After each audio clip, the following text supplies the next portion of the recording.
ज्वालामुखी उपमंडल पुलिस ने नवंबर महीने में कोविड नियमों की अवहेलना और मास्क न लगाने पर 316 चालान किए और 53,700 रुपए जुर्माना वसूला। इसके साथ यातायात नियमों की अवहेलना पर पुलिस ने 2003 चालान किए और 2,77,000 रुपए जुर्माना वसूला। वहीं डीएसपी ज्वालामुखी तिलकराज ने सरकार के दिशा निर्देशों का पालन करने का आग्रह लोगों से किया है। डीएसपी ज्वालामुखी तिलकराज ने बताया कि ज्वालामुखी के दुकानदार भी अपने कोविड टेस्ट करवाए, क्योंकि वे ज्यादा लोगों के संपर्क में आते हैं, और अपनी दुकानों के बाहर दोबारा गोले लगाएं ताकि सोशल डिस्टेंसिंग का पालन हो सके। इसके साथ ही दुकान में मास्क लगाएं, ग्लव्स पहने और सैनिटाइजर का भी प्रयोग नियमित रूप से करें ताकि महामारी से बच जा सके। डीएसपी ने बताया कि ज्वालामुखी उपमंडल में कोरोना के केस कम हैं, लेकिन ये लापरवाही से बढ़ सकते हैं, इसलिए एहतियात बरतें और नियमों का सख्ती से पालन करें। इसके साथ ही शादी ब्याह का सीजन चल रहा है, ऐसे में सरकार के निर्देशों के अनुसार केवल 50 लोग ही दोनों पक्षों और केटरिंग स्टाफ के साथ शादी में शामिल हो सकते हैं।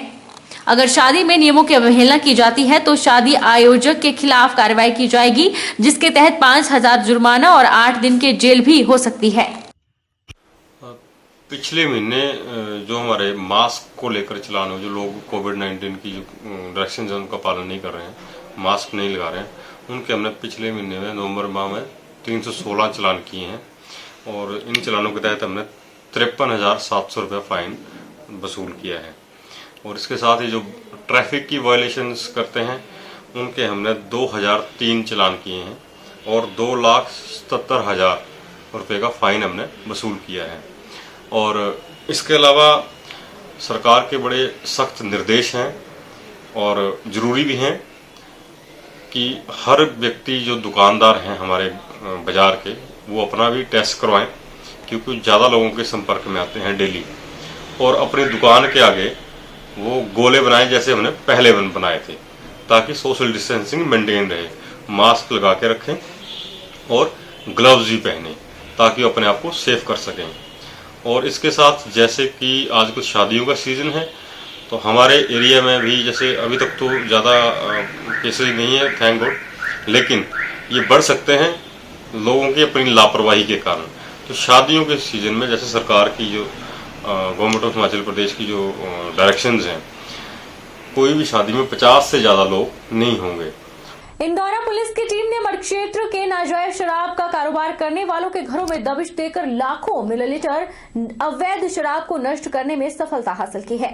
गगलबाल और उलेहड़िया में लाखों मिलीलीटर अवैध कच्ची शराब, जिसे शराब माफिया द्वारा अपने घरों में और घरों के आसपास झाड़ियों, गन्ने के खेतों में बड़े बड़े पॉलीथीन के बैगों में छुपा कर रखा था, जिसे पुलिस ने ढूंढ निकाला और मौके पर ही नष्ट करके पानी की तरह बहा दिया। नशे के खिलाफ चलाए गए अभियान में डमटाल पुलिस द्वारा नशे के तस्करों के खिलाफ कड़ी कार्रवाई की जा रही है। कुछ दिन से लगातार डमटाल पुलिस द्वारा नशे की तस्करी में संलिप्त बड़ी मछलियों को भारी मात्रा में नशे की खेप, नकदी, सोने और चांदी के आभूषणों सहित गिरफ्तार करने में सफलता हासिल की है, जिसकी जनता ने काफी सराहना की है। डमटाल पुलिस थाना में तैनात प्रोबेशनल डीएसपी देवराज के नेतृत्व में डमटाल पुलिस थाना प्रभारी और उनकी टीम ने आरोपी गोविंदा को पकड़ने के लिए उसके घर और उसके रिश्तेदारों के घर दबिश दी, जिस दौरान रिश्तेदारों के घर के बरामदे में खड़ी आरोपी की क्रेटा कार का ड्राइवर साइड का शीशा तोड़कर तलाशी ली, तो उसमें से करीब 302 ग्राम चिट्टे की खेप पुलिस ने बरामद की। प्रोबेशनल डीएसपी ने बताया कि आरोपी पिछले काफी समय से नशे के कारोबार में संलिप्त है और उस पर पहले से कई मामले दर्ज है। आरोपी पुलिस की गिरफ्त से बाहर है। धर्मवीर उर्फ गोविंदा, सुपुत्र सुरजन सिंह, गांव और डाकघर छन्नी, तहसील इंदौरा, जिला कांगड़ा की गाड़ी को नामितों द्वारा अपने रिहायशी मकान में खड़ा करने के जुर्म में चारों को हिरासत में लेकर पुलिस थाना डमटाल में एनडीपीएस एक्ट के तहत मामला दर्ज कर लिया गया है। अपनी टीम को साथ लेकर उसके रिश्तेदार के घर में हमने छापेमारी की। वहाँ पे हमने क्रेटा गाड़ी खड़ी पाई। सिंस उसकी चाबी हमारे पास मौजूद नहीं थी, तो हमने गाड़ी का शीशा तोड़कर उसमें प्रवेश किया और गाड़ी के डैशबोर्ड से हमें 302 ग्राम चिट्टा जो हमने बरामद किया। और इसको आधार बनाते हुए हमने गोविंदा के ऊपर केस एफआईआर नंबर 185/2020 रजिस्टर किया और जिस घर में व्हीकल को रखा गया था उनको अंडर सेक्शन 25 में हमें फिक्स करते हुए क्योंकि अंडर जो NDPS का सेक्शन 25 है वो क्लियरली बोलता है कि कोई भी vehicle, means of conveyance, building या कोई स्पेस अगर किसी NDPS के पदार्थ के लिए यूज़ किया जाता है, उसको संरक्षण देने के लिए यूज़ किया जाता है, तो अंडर 25 उसको हम एक्यूज बनाएंगे उसको। पंजाब के भंगूरी गांव की दिव्यांग 19 वर्षीय सपना और उसकी मां रेखा देवी को एंजल दिव्यांग आश्रम के रूप में सहारा मिला है। सपना के पिता केवल कृष्ण की 2 वर्ष पहले देहांत हो चुका है। घर पर बेटी के मानसिक रोग से ग्रसित होने के कारण मां अपने आप और बेटी को पालने में सक्षम नहीं है। एंजल दिव्यांग आश्रम की संस्थापिका अलका शर्मा ने बताया कि उन्हें किसी के माध्यम से जानकारी मिली कि पंजाब की पंचायत भंगूरी में दिव्यांग बेटी सपना 19 वर्ष अपनी माता के साथ रह रही है। सपना के पिता का 2 वर्ष पहले देहांत हो चुका है। घर पर कमाने वाला कोई भी व्यक्ति नहीं है। सपना मानसिक रोग से ग्रसित है और घर में खाने पीने की भी काफी दिक्कत आ रही है। सपना की माँ खुद को और सपना को पालने के लिए बिल्कुल भी सक्षम नहीं मान रही। अलका शर्मा ने कहा कि देखा जाए आजकल नॉर्मल बच्चे भी सुरक्षित नहीं हैं, तो मानसिक रोग से ग्रसित बच्चे के लिए कुछ परेशानी हो सकती है, क्योंकि समाज में ऐसी कई घटनाएं हुई हैं, तो इन जैसे बच्चों को अकेला छोड़ना सुरक्षित नहीं है। उन्होंने कहा कि सपना और उसकी माता को कहा गया है कि जैसे ही एंजल दिव्यांग आश्रम की बिल्डिंग बन जाएगी उस समय उन दोनों को अपने पास रख लिया जाएगा। जब तक बिल्डिंग का काम नहीं होता है, चाहे उसे 3 वर्ष लगे या 4 वर्ष लगे, तब तक सपना और उसकी माँ को राशन दवाई पहुंचाते रहेंगे। बच्ची मानसिक रोगी है और उनके घर में मतलब इस टाइम तो खाने पीने की भी बहुत दिक्कत है और वो मतलब खुद को पालने के लिए उसकी माँ और अपने बच्चे को पालने के लिए सक्षम नहीं है। तो हम उनसे मिलके आए हैं। सबसे बड़ी तो मुझे ये बात लगती है कि आजकल जैसे नॉर्मल जो बच्चे हैं वो भी सेफ नहीं है, तो उससे बच्ची के लिए थोड़ी प्रॉब्लम हो सकती है इस टाइम, मतलब क्योंकि समाज में ऐसे ऐसे केस हो रहे हैं, इन बच्चों को अकेला छोड़ना सेफ नहीं है। तो मैंने उनको प्रॉमिस किया है कि जैसे ही मेरी बिल्डिंग नहीं बनती है NGO की, हम दोनों माँ बेटी को अपने पास शिफ्ट कर लेंगे।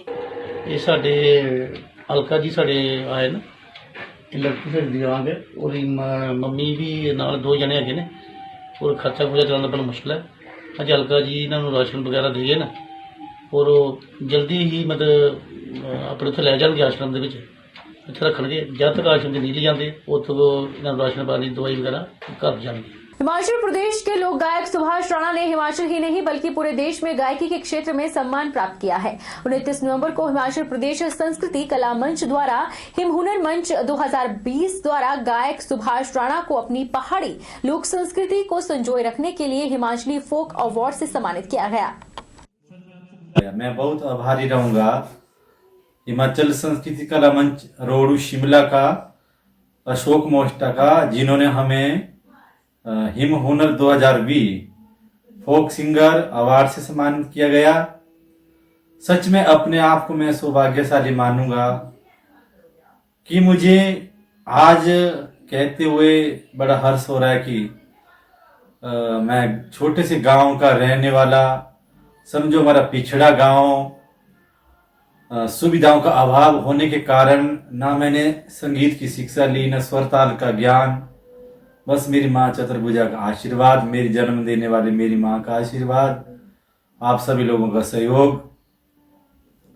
मैंने अपनी लोक संस्कृति को संजोए रखने के लिए पूरे प्रदेश देश में अपना कार्यक्रम प्रस्तुत किया और अपने जो हमारा पारंपरिक फोक है उसको मैंने हमेशा आगे ले जाने के लिए प्रयासरत रहा हूँ। बद्दी के थाना गांव में गौशाला परिसर में आयोजित रक्तदान शिविर का बद्दी के तहसीलदार मुकेश शर्मा ने शुभारंभ किया।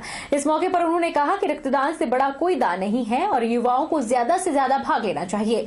शिविर में 140 लोगों ने रक्तदान किया। कुलबीर राणा ने 10वीं बार, रोहित कुमार ने 18वीं बार, धर्मपाल ने 15वीं बार और हेमराज ने 23 बार रक्तदान किया। रोटरी क्लब के डॉक्टर मनीष राय ने बताया कि रक्तदान से स्वस्थ मनुष्य को किसी प्रकार का कोई नुकसान नहीं होता है। रक्तदान करना इसलिए आवश्यक है क्योंकि इस टाइम महामारी का समय है, कोरोना काल है, लोगों में एक भय का माहौल है। जो रेगुलर डोनर हैं वो नहीं जा पा रहे हॉस्पिटल, और जो कैंप के माध्यम से लोग करते थे या बड़ी इंडस्ट्री में लोग कैंप लगाते थे वो कैंप आजकल नहीं लग रहे हैं। क्योंकि कोरोना से लोग डर रहे हैं और उसके जो रूल है वो फॉलो करने पड़ रहे हैं, तो उसमें दिक्कत आ रही है। तो हमें यहाँ ब्लड बैंक जो सेक्टर 37 में वहाँ से कॉल आई कि जी अभी ब्लड की बहुत कमी चल रही है, भारी कमी चल रही है पीजीआई में और ब्लड बैंक में। तो हमने लोगों से अपील की और अपनी सोसाइटी के लोगों से और जो हमारी नोबल चैरिटी वेलफेयर सोसाइटी उसके लोग हैं। बहरहाल बुलेटिन में इतना ही। आप देखते रहिए HP 24/7।